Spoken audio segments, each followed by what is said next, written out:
सी programming भाषा की video श्रृंखला में आपका स्वागत है।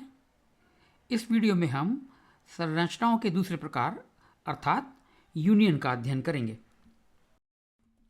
रूपरेखा सामान्य है। सर्वप्रथम मूल अवधारणा, तत्पश्चात मूल वाक्य विन्यास या संरचना, उसके बाद घोषणा एवं प्रारंभिक मान निर्धारण एवं अंत में कुछ क्रियाशील प्रोग्राम्स। तो यूनियन की आवश्यकता क्यों पड़ती है? जब हम वस्तुओं के एक समूह को स्थान बचाते हुए एकल इकाई के रूप में निरूपित करना चाहें, तब हम यूनियन का प्रयोग करते हैं। इसका स्वभाव लगभग स्ट्रक्चर जैसा ही है। वाक्य विन्यास क्या है? यूनियन, जो कि एक कुंजी शब्द है जिसका प्रयोग हम उसी तरह से कर सकते हैं जिसके लिए वह परिभाषित है। उसके पश्चात कोई नाम, कोई वैध नाम होना चाहिए जो कि एक दायरे में अद्वितीय हो। फिर ये दो सर्पाकार कोष्ठक और अंत में अर्धविराम का चिन्ह, और इन दो सर्पाकार कोष्ठकों के बीच में जितनी भी आवश्यकता हो उतने आप चरों की घोषणा कर सकते हैं, समान आंकड़ा प्रकार की या विभिन्न आंकड़ा प्रकार के। तो यह आंकड़ा प्रकार जो कि वैध होना चाहिए, चर 1, आंकड़ा प्रकार चर 2 इत्यादि। इसका प्रयोग कैसे करेंगे हम? यूनियन नाम, जो भी नाम हमने दिया है, जैसे कि हमने यहाँ पर ये नाम दिया है तो ये नाम यहाँ हम लिखेंगे, और कोई भी एक वैध चर का नाम लिख दें जो कि अद्वितीय हो उस दायरे में। अब उसको प्राप्त कैसे करेंगे, उसको एक्सेस कैसे करेंगे? ये नाम यहाँ पर आ जाएगा और यह बिंदु, और फिर उसके भीतर जो चर आपको प्रयोग करना है, जैसे चर 1 है तो उसको हम नाम लिख देंगे। जिस तरह से स्ट्रक्चर भी होता है उसी तरह से इसमें भी नेस्टिंग हो सकती है। यूनियन नाम, आंकड़ा प्रकार चर 1, उसके पश्चात यूनियन नाम 1, कोई दूसरा नाम दे दिया हमने। इसके भीतर जैसे हमने ये यूनियन की घोषणा की उसी तरह से और कर सकते हैं। यहाँ चर 2 है तो मान के चलें कि इस यूनियन में एक ही है उदाहरण के लिए, लेकिन स्ट्रक्चर की भांति ही यहाँ पर हमें एक उसका चर उपलब्ध कराना होगा, चर 1 घोषित करना होगा, तभी हम नेस्टेड यूनियन का प्रयोग कर सकते हैं। इसको हम कैसे प्रयोग में लाएंगे? तो यूनियन नाम चर हमने घोषित कर दिया, तो यूनियन नाम तो ये हो गया, और एक चर का नाम लिख दिया, कोई भी एक वेरिएबल जिसे हम कहते हैं वो रख दिया, लिख दिया यहाँ पे।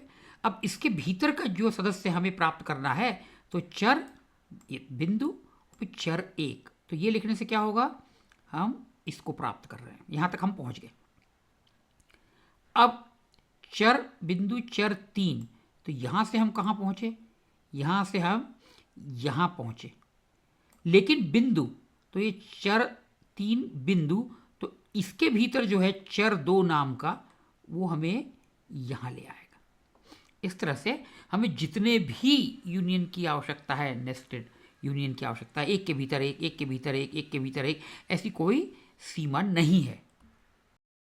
तो चलिए अब कुछ क्रियाशील प्रोग्राम्स देखते हैं। तो इस प्रोग्राम में मैंने क्या किया है कि यहाँ पर एक यूनियन स्टूडेंट नाम का यूनियन घोषित किया है जिसके भीतर 3 सदस्य हैं। एक तो नेम नाम का कैरेक्टर व्यू है, अक्षर व्यू।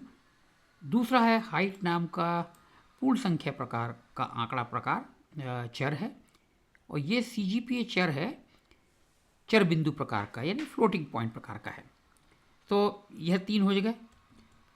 अब यहाँ पर मैंने एक चर घोषित किया S1, इस प्रकार का। देखिए इस तरह से करते हैं। अब पहले भी जैसे मैंने बताया है वीडियो में कि यहाँ पर हम सीधे सीधे अक्षर श्रृंखला हम निर्धारित नहीं कर सकते, तो हमें इस हेडर फाइल का प्रयोग करना होगा, और यह स्ट्रिंग कॉपी फंक्शन है। तो यह क्या करेगा, यह अक्षर श्रृंखला को इस अक्षर व्यू में इसकी प्रतिलिपि बना देगा, कॉपी कर देगा। फिर हमने यहाँ पे क्या किया कि S1 डॉट या बिंदु हाइट, इसका मान हमने 170 कर दिया, पूर्ण संख्या है, पूर्ण संख्या है। S1 डॉट CGPA 7.4, ये भी एक चरबिंदु प्रकार का है, यानी फ्लोटिंग पॉइंट है, फ्लोटिंग पॉइंट है, कोई बात नहीं, सब ठीक है। अभी अब हम यदि यहाँ पर इसको प्रिंट एफ का प्रयोग करें तो इसे क्या करना चाहिए, नाम प्रिंट करेगा जो कि अक्षर श्रृंखला है, अक्षर व्यू है, दूसरा पूर्ण संख्या और तीसरा चरबिंदु प्रकार का आंकड़ा प्रिंट करना चाहिए। लेकिन देखिए ये करेगा क्या, ये एक ही प्रिंट करेगा, बाकी में कुछ भी मान दे सकता है वो। चलिए अब हम प्रोग्राम को चला के देख लेते हैं। ये देखिए अब इसने क्या किया, प्रथम इसकी जगह इसने कुछ भी मान प्रिंट कर दिया है, ठीक है। फिर इसकी जगह हाइट के लिए भी इसने पता नहीं क्या मान प्रिंट कर दिया, जो कि हमने उसका मान निर्धारण 170 किया था, लेकिन उसने कुछ भी प्रिंट कर दिया।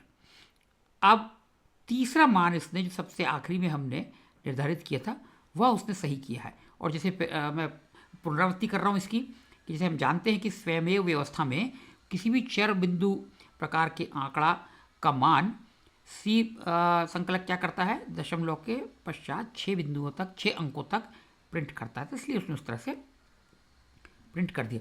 अब यहाँ हुआ क्या है, यूनियन और स्ट्रक्चर में यही अंतर है। स्ट्रक्चर में इस पूरे स्ट्रक्चर का मान कितनी स्मृति में आएगा, स्ट्रक्चर यदि हो तो 20 अक्षरों के लिए, यदि 4 बाइट की पूर्ण संख्या है तो 4 बाइट हो तो 24, और यदि 4 बाइट का फ्लोटिंग पॉइंट है तो 4 तो 28, इस तरह से आएगा, ठीक है। जितने भी इनके माप हैं उसके अनुसार ये आएंगे इनके मान, ठीक है। अब देखिए आप यहां पर हमने क्या किया, अब s1 डॉट हाइट बराबर 170 लिख दिया। तो अब यूनियन क्या करता है, यूनियन का माप वही होगा जो इसमें सबसे बड़े स्थान धारणा के अनुसार कि कितना स्थान धारण करेगा। तो यहाँ पर नेम का माप क्या है, 20 बाइट, और ये है 4 बाइट होगा, ये होगा 4 या 6 बाइट, जैसा भी होगा, 20 बाइट तो नहीं होगा। तो इस यूनियन का स्मृति में कितना स्थान घेरेगा, 20 बाइट। लेकिन सबसे नवीनतम आपने उसका जो प्रयोग किया है, जिस प्रकार से करना चाहें वह उसका मान सही देगा। तो जैसे अभी हमने यहाँ पर s1 डॉट हाइट 170 लिखा आखिरी में, तो अब ये s1 जो है ये ऐसे इसका व्यवहार होगा जैसे कि ये पूर्ण संख्या है। इसके भीतर हमने घोषित किया 3, लेकिन एक बार में हम एक ही प्रकार का आंकड़ा उसमें हम सुरक्षित रख सकते हैं। तो जो नवीनतम होगा वह उस प्रकार से उसका व्यवहार होगा। तो यहाँ पे आप देखिए पुनः s1 dot name, s1 dot height और s1 डॉट CGPA। तो यहाँ पे इसने क्या किया, पहला मान तो उसने दे दिया 100, यहाँ पर दिया अच्छा यहाँ पे दिया उसने ABC, यहाँ पे उसने ये दे दिया पहला मान, यहाँ पर उसने खाली प्रिंट कर दिया, कुछ भी प्रिंट कर सकता है वो। दूसरा मान इसने कैसे किया है प्रिंट, जो हमने दिया था उसको ये सही दिया उसने, ठीक है।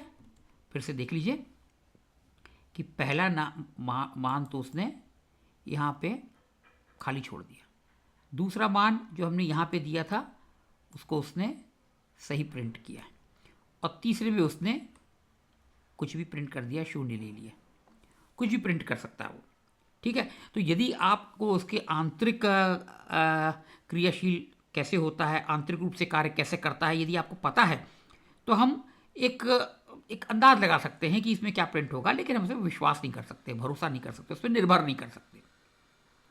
इसी तरह से आप देखिए strcpy, मैंने ये नाम इसमें डाल दिया। अब फिर पुनः यदि हम प्रिंट लेना चाहें तो ये देखिए इसने अक्षर श्रृंखला सही प्रिंट की है, फिर उसके बाद इसने ये कुछ भी मान प्रिंट कर दिया है, और तीसरा इसने यहाँ पे भी कुछ भी मान प्रिंट कर दिया है। तो नवीनतम प्रयोग जिस प्रकार का हमने किया है यह यूनियन उसी प्रकार का व्यवहार करेगा।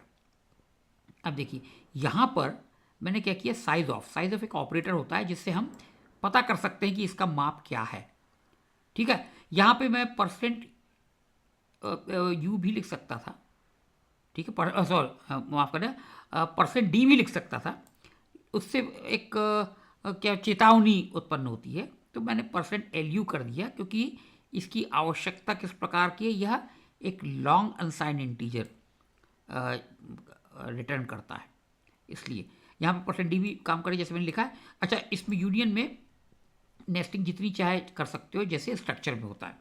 तो अब देखिए यहाँ पर इसने क्या किया, कितना मान प्रिंट किया इसने, कितना करना चाहिए था इसको, स्ट्रक्चर होता तो सारे का माप जोड़ता।